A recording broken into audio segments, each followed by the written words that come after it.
Satan Stowe de Fenimore Cooper. Le premier de la série. Ce livre illustré vous fera connaître la vie aventureuse de l'auteur à la découverte de New York d'abord, puis de ses nouvelles terres non défrichées. Il connaîtra la guerre avec les Anglais, puis celle contre les Indiens. À travers cela, vous découvrirez les différentes intrigues amoureuses.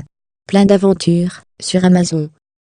Voici un extrait. Introduction. Il est facile de prévoir que l'Amérique est destinée à subir de grands et rapides changements. Ceux qui appartiennent plus particulièrement à l'histoire se chargera sans doute de les enregistrer, et elle apportera sans doute dans sa tâche la véracité douteuse, et les préjugés qui influent trop souvent sur ses travaux. Mais il y a peu d'espoir que l'on conserve parmi nous des documents sur la société américaine, sous ses aspects les plus usuels. Nous n'avons rien de ce qui contribue d'ordinaire à perpétuer le souvenir des mœurs. Point de théâtre national, point de littérature légère, point de mémoire qui raconte une existence circonscrite dans ses propres limites. Comment donc transmettre à la prochaine génération les idées et les habitudes distinctives de la nôtre? À la vérité, on aura traditionnellement les principaux traits de la société coloniale.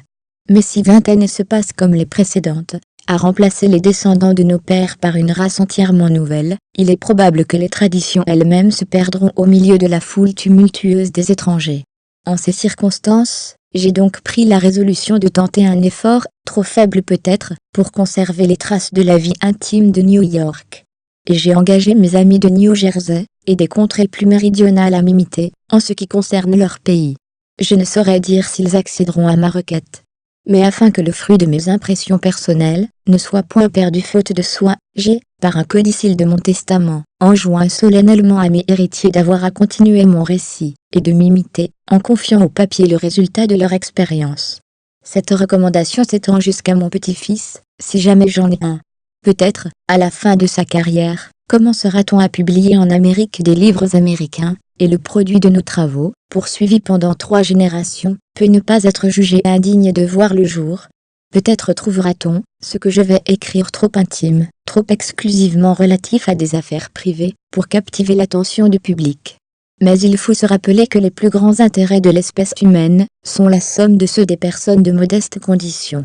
Celui qui reproduit fidèlement une seule scène importante prise dans les événements d'une seule vie, contribue au tableau général de son époque. Je suis né le 3 mai 1737, sur un isthme appelé Satan Stowe, orteil de Satan, dans le comté de Westchester, colonie de New York, qui faisait alors partie de l'immense empire de Sa Majesté George II, roi de la Grande-Bretagne et de l'Irlande.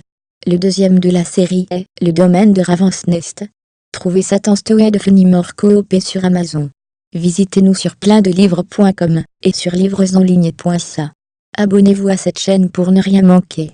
Vous êtes aussi invité sur ecololuca.com. Merci.